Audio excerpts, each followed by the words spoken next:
Hello dear subscribers, today I will tell you how you can fix this error. Here you can see it.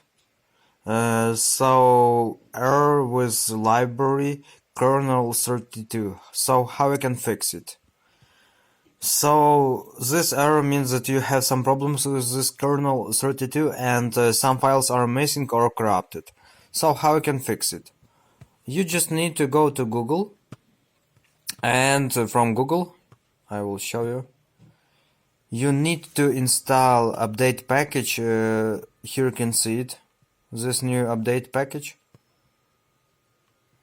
Just write this package, and first you will see link.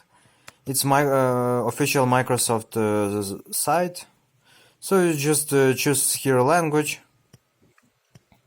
and just download it.